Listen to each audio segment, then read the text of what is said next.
everybody. Welcome back to the Be That Lawyer with Fretzin podcast. So happy that you're here. If you're loving the show, please don't be shy. Please tell people about it. Spread the word. Give us some good ratings. Let's get this thing, keep this thing cooking, as they say.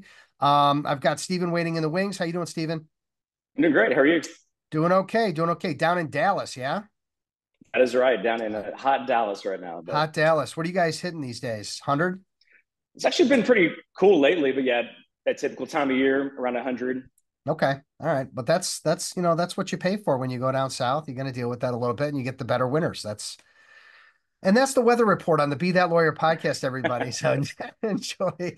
This show's all about weather and in different cities. So no, but really, Absolutely. really, yeah, really good. So there's one movie that comes on, Kate, and I'm not like I don't have cable anymore, so it's not like it used to be, but it used to like anytime it came on, I kind of had to watch it, and that's Shawshank. Are you the same way? The same. Yeah, absolutely. It's one of the stop downs. You have to turn it on. Yep. Love the quote. Get busy living, get busy dying. Especially with it's like a prison behind me, where carving out of the rehabbed light industrial building, which is now our office. So it looks like behind the picture back there, I'm slowly trying to just get out of this place. Okay. Well, that's our quote of the show, by the way, is get busy living or get busy dying. And I, you know, it, I've actually, and many people that are listening have probably had some kind of near death experience. I definitely have. And the big takeaway is, look, you get one shot at this thing called life, and you can either squander it and just like, have a bunch of, geez, I wish I had's, or you can get busy living and actually make your dreams happen and do what you want to do and enjoy things. And that's a good lead into our topic today. But is that sort of your thought on that quote as well, or do you have a different spin? Yeah, no, exactly. One of those life's too short. So especially in Yeah. the work context, you hate what you're doing. If you want to change it up, I think my dad said the only thing that we're certain about is time is going to keep going forward. And what are you doing at the end of that time, whether it's going to law school or MBA or something else or changing your job? So I'm right there Yeah. with you. Yeah, exactly. Exactly. It sounds like we had two quotes of the show. We had the one from Red and we got the one from your dad. So that's There you go. that's All cool. right. We just doubled One up. more, You one more got coming up at the end. you Stay got more tuned. more quotes coming your way, everybody. So hang tight. We've got Steven Dimitt is a partner at Platt Richmond. You work with Charles Gillis, who's been on the show, and he's one of my favorite people, and just the greatest guy. And I'm so happy that he introduced us. And welcome to the show. And give us a little background on sort of your career leading into legal and what you're up to. Yeah, absolutely. Charles is great. Wrote a book, 7 Year Trap. Yeah, the Go 7 Year check it Trap, out. phenomenal. Terrific.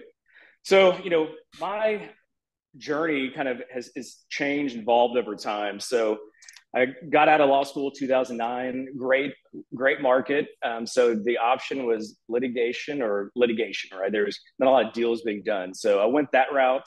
Kind of the background of law school, just legal writing. I like that piece of it.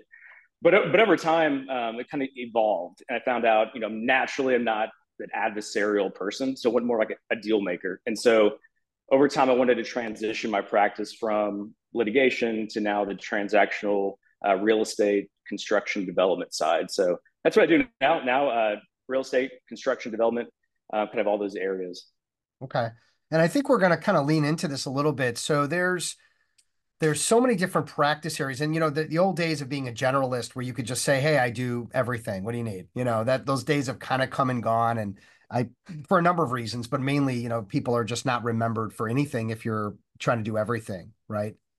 Right. Kind of No, the getting exactly. there. Just the people with social media posts where they're an expert in everything, right? Which means you're probably expert in nothing. Yeah.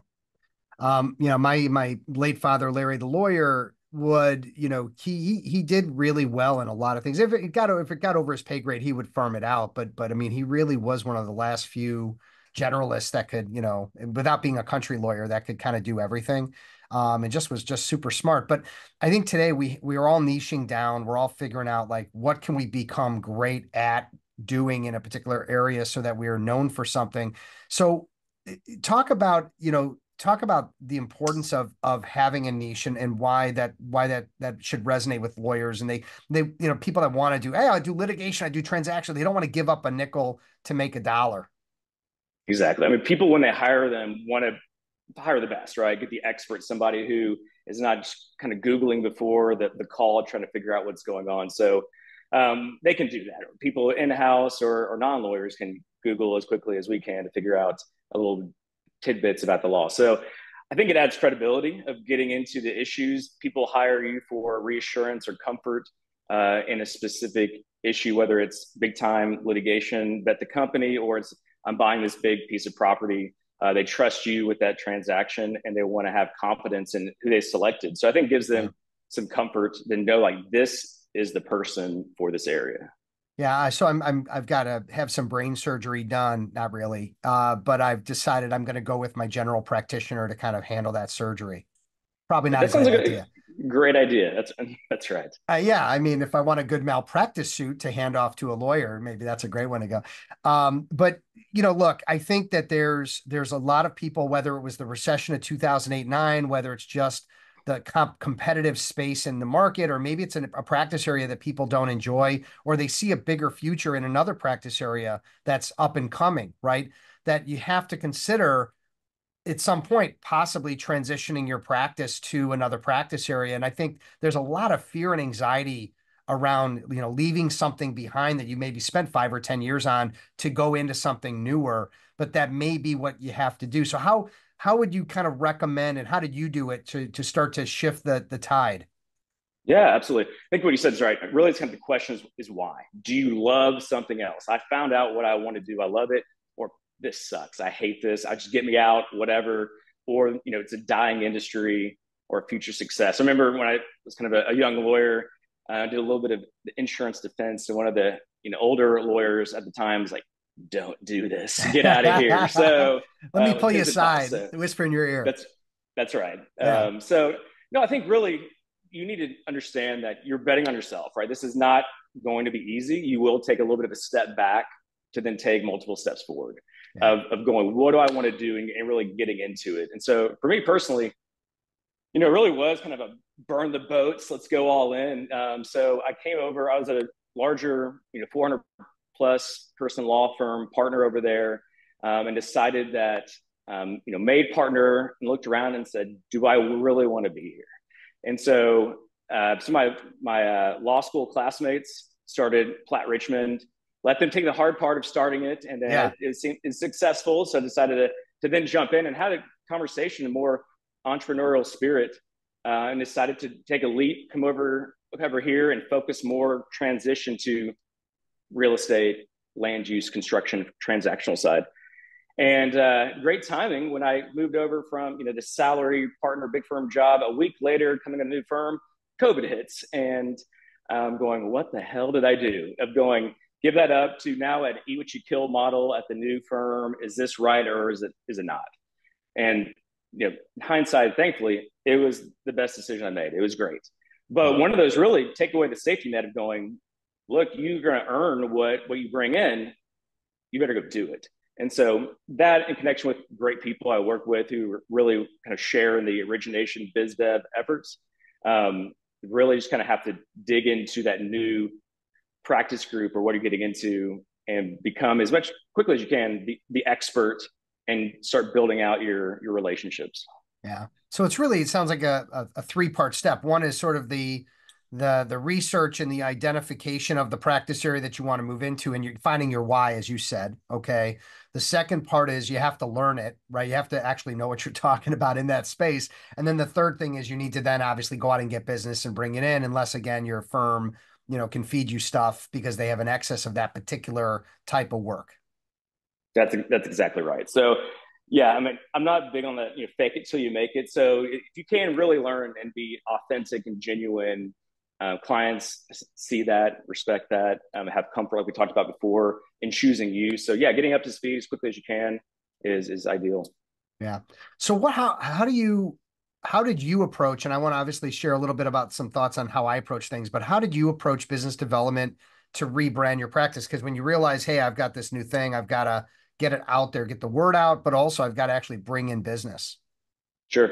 I mean, and this is not new information, really focusing on kind of relationships, right? Not just a Mhm. transactional business, because I'm sure all the in-house lawyers love the time where they changed the LinkedIn from a firm to in-house, and now they have all these new best friends coming in. Like, who the Yeah. hell is this person? I haven't talked to you in years, Yeah. coming in. So it's really, I think, it's not a shock to people. As long as you're having those meetings, those conversations, relationships with people over time, it's not going to be like you're coming out of the blue. Hey, I see you're in the real estate field. If you kind of been in connection with them throughout the years, is great. But really, for the non-lawyers, it's letting people know what you do. I'm shocked how many people who are not attorneys, who are clients or friends, that just know I'm an attorney, which is great. If something comes in, call me. That's wonderful. But they're like, I don't know what the hell you do. Can I Yeah. do this? So kind of letting people know what you do, and then you know getting involved in the specific industry is great. And that's not as big as like looking like you're changing or making a big change because they probably don't know you. If you're coming in new, the people who do know you before, as long as you have that kind of relationship, you tell them the story of what happened. Most people are supportive and they want to support you going forward. Yeah. And I think there's something to be said too about something that's new and shiny, right? Like you have a reason to go back to your network and say, hey, that could be changing firms, that could be changing practice areas, but you have like, hey, I have something I need to talk to you about and I want to meet with you and you get to share it. Part of that exercise, my hope would be, is that folks are thinking about, oh, I'm meeting with these people. Yes, I'm looking for business, but I also need to meet with them and figure out how can I add value for them, right? That's sort of networking 101, but it gives you an opportunity to get back in front of people that you may have not seen in a number of years. Maybe even those GCs you talked about earlier, right? With something new and shiny to say, but also you also have to step back and listen and take it in and try to figure out where you can connect them. Absolutely, that's right. And you're hit the nail on the head about adding value and having those kind of genuine conversations. And people want to be supportive, of hey, there's new opportunity. How can I introduce you to somebody in your network of developers in my world or brokers or things like that? So I found Yeah. people want to help you out. Yeah. And I think another important part of this is when you change practice areas, you have an entirely new direction of in targets that need to be identified. So just as a quick example, I know like real estate, like let's just say residential real estate lawyers, they tend to then fall into estate planning, okay? Because I think a lot of there's a lot of the same connectors in those two spaces, but when you move into one from litigation to transaction or whatever, you might have totally different targets. Did you find that to be the case? I did. One of those. I knew what I wanted to do for a while, and just didn't pull the trigger. So I was involved in some real estate industry groups for a long time.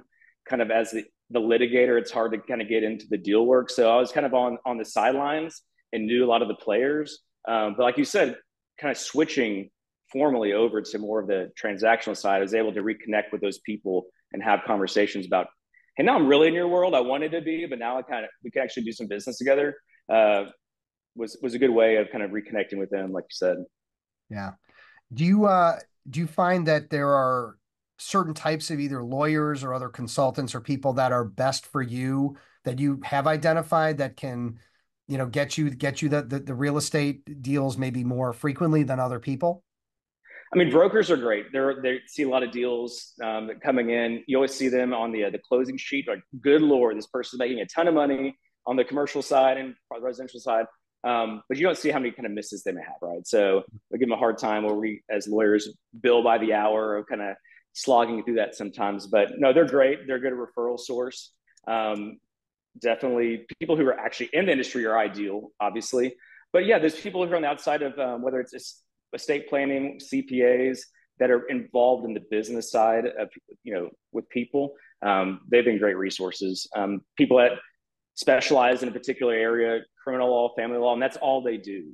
If you're at a full service shop like I'm at, usually you can take care of most of the issues with a client. It's those ones where it's a boutique that they're great to be referral source as well.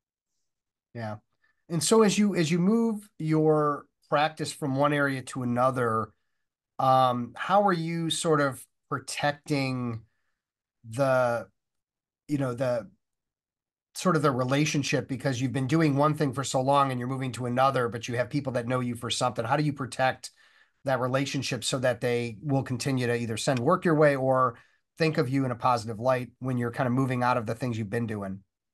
Yeah, I think it's good. I mean, it's easier if you work at a place full service firm where they do everything and you can Yeah. slowly make the transition over and give the baton. I'm bad at holding on to litigation because it's the competitive side. Let's go get them every now and again. So I'm doing the best to introduce them with connecting them with other people in the firm and being able to let them run with that relationship. So Okay. some firms they have a hard time getting clients and they hold on to them for dear life and don't screw this up. I don't think that's helpful or valuable to the client or a good way to grow your business. So if you work with people you trust, you can bring them, they can take care of that piece Yeah. and then allow you to focus on the part you want to focus on. I think that's great across Yeah. the board. Yeah, and we talk a lot on the show about the transferal of trust, and that there are people that want to keep their claws into everything, and they're never going to let go. And then there's people that want to just do business development, and like the faster they can let go of the bill of hour or that client and farm it to someone else, maybe keep the relationship, but not be in the mix of getting all the phone calls and doing all the work and all that. And so, how that do you have a strategy of how you or that you use that? How you transitioned that so that you didn't lose a client, if you didn't have to?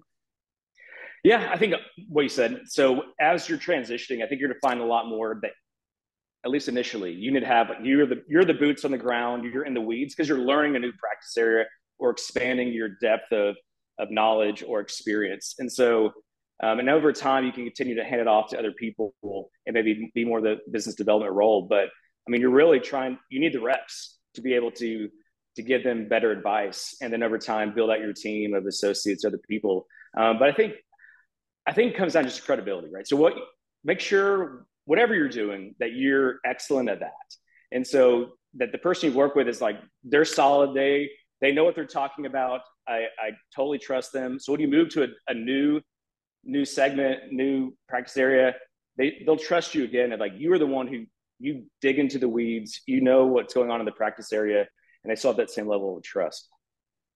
Yeah. It's a people I think when you have like you said before at the very beginning, the generalist, which is kind of is kind of dying, is especially with social media where you see somebody's Instagram post and they do everything, DWI, family law, now I'm the real estate expert, or I'm at the company litigation. You're like, they don't know. So I mean that takes away the trust for somebody else going, what do you do? So I Yeah. think just being the expert in whatever field you're in is super helpful. Yeah. We've heard on the show, the riches are in the niches, right? There you go. That's So right. that's a big part of it. So let me ask you a little bit too about just your business development acumen. I mean, what are like the top two or three things that you're doing to bring in business? Whether that was in the past or in the future or in your current situation. What are a couple of best practices that you could share with my audience that would be helpful to them? Yeah, I think one of those kind of, at least for us, kind of hunting packs, right? So what we do is typically it's going to be on real estate. It's also there's a corporate piece, so we'll go with my corporate partners to get together with a great new client and take them out and show them that we can address all their needs. And so I think once you get a client who is great and the ideal client is just maintaining that relationship, adding value, which everybody says, but really like kind of digging in and caring about their business. But I think really it's a lot of it also is a numbers game, right? So over time, you'll find out how more successful you seem to be in business development and things start coming back to you. But it's a lot of getting out there and doing it and then finding the people who are the connectors who really want to help other people out and then running with that. And some of that, I mean, I saw one of the articles you wrote, recently is like, how do you know when to get out of this area? And so some of that is just trial and error going, I've been doing this for so long and beating my head against the wall. This is not Yeah. working. And Yeah. the more you do that, the more you can see the writings on the wall, like when to pull out sooner rather than later. Yeah, I mean, there's people that stay in things way too long. That could be a charity, a board, going to conferences year after year after year. Now, I don't tell people to quit right away. What I try to tell people is, hey, figure some things out. What's working, what's not, fix what isn't working. If you're looking to get business out of a conference and you're not, then you need to do something different. So try something different, plan ahead, talk to different people, have different targets, whatever. And if that doesn't work and it just ends up being these are all the people that are my competitors or whatever, yeah, you need to quit. You need to stop. And I grew up, as a Gen X with a baby boomer father, Larry the lawyer, tough as nails. And it was like, don't quit, don't give up, never quit. And I was like, that's how I always was. And I realized after a while, like, no, quitting can be a very good thing. Saying no to things can be very, very healthy to do because we have such a limited amount of time. And if you're doing business development and you're trying to do everything and continue everything, you're going to find yourself just buried in time wasting activities. Absolutely. But my third quote, which I'm sure my partner Bill Here Richards we stole go. from somebody else, is ride your wave, right? Find out what do you like to do and do that. We have Yeah. limited time. I have two little kids, so you want to do something business development. Like, what do you like to do? Just go do that. And invite clients on. You have to go shoot skeet. Do that. You want to be a bourbon tasting? We'll do those events and bring them on. Yeah. And from the real estate side, what's easier from the deal making is put the deal together, right? You have your insurance person, your title, your broker, and have an event together, and then they go, "Oh, we need a lawyer for this deal. How about you?" So I think just kind of putting people together is always good. Yeah, I mean, connecting. I think just be a connector. I mean, whatever you're doing, whether you're networking, you're meeting with your clients, anything you can do. And I was talking about this with Phil Fornaro on a show a few weeks ago, and we got into it pretty heavy that we're almost doing it inherently, like it's just a part of us. Like when I meet with someone, like, what are they doing, what are they looking for, and then who do I know that's going to connect the dots for them. And if you're just spending your time going around and doing that, you're kind of spreading a lot of nice seeds around, you're farming, and the likelihood that it's going to come back your way goes up exponentially. 100%. I think transition the mindset of like, I need to get this client, I can't lose them, zero Yeah. sum game. So it's really going, look, there's enough work out there for everybody, and I'm gonna try to help you out as I can, and it'll come back to me eventually, and it does. Yeah, and there's people that you wouldn't, you could have the attitude that, look, I know this company or this general counsel, they have a lawyer. I mean, they're not doing this on their own. So why would they need me?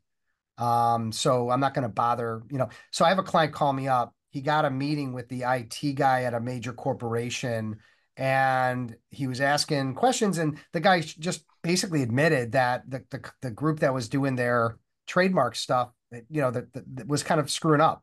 Like they weren't doing great. And it was just like an opportunity open. I was like, why aren't there a dozen law firms and lawyers hitting this person up for that business? And they just aren't. They're just he's just suffering in silence with this existing firm that was underwhelming. And so it was like, these are the kinds of things that we just don't realize are out there, and they are.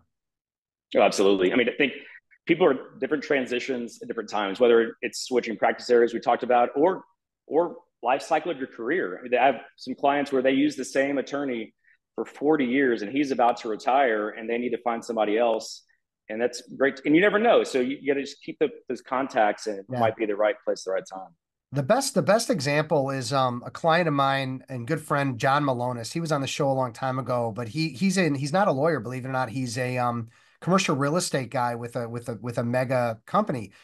And the thing about commercial real estate folks, and you know this because you work with them now, is they may spend 3, 4, 5, 7, 8 years uh building relationships with people because sometimes leases go on for 10 years, right? So they have to be there at the moment a year or two before that lease comes up to start preparing and getting it. And so they gotta lay the groundwork, and they've got to put the seeds down and all that for many, many years. And we all want instant gratification, and I get that, but I think there's also situations that happen because you're in the right place in the right time.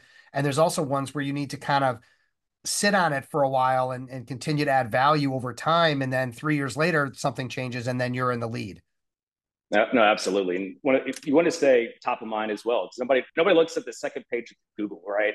And so as long as you're staying with those contacts and touches, you don't know when that opportunity is going to hit. Yeah, really great. So let me ask you this question. There are lawyers, and I think you've got this business development mindset that I'm not going to put an exact figure to it, but let's just say the 80/20 rule, right? The Pareto principle where, 20% of the attorneys are really going after business and are like business development. They get business development and how important that is in their career, and 80% don't.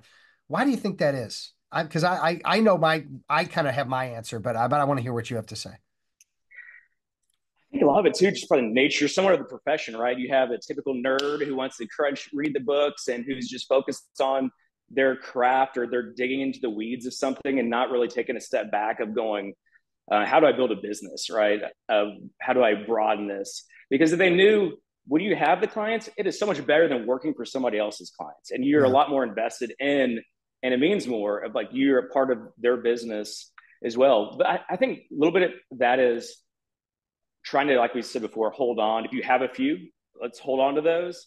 Or it depends where you are. So if you're at a big firm, international firm where your rates are 1,000 an hour, there are only so many clients that can afford that. And Yeah. so they're going to hold on to those clients they have, and everybody else, you're just kind of a service partner. And so I think if you're in a position or a firm or a place or business where you have flexibility and you're at a good kind of market position, definitely get out there and meet people and bring them in, because it's easier than it seems. Once you start doing it, it becomes a habit and a practice. Like I said, there's lots of reps. You'll start getting calls in from people going, well, how'd you get my name? And they'll mention it's John. And like, who the hell is John? I don't know John, but that's great. And so a lot of it is just is time. Yeah. And as you get more well known in the industry, people will start calling you more. Yeah.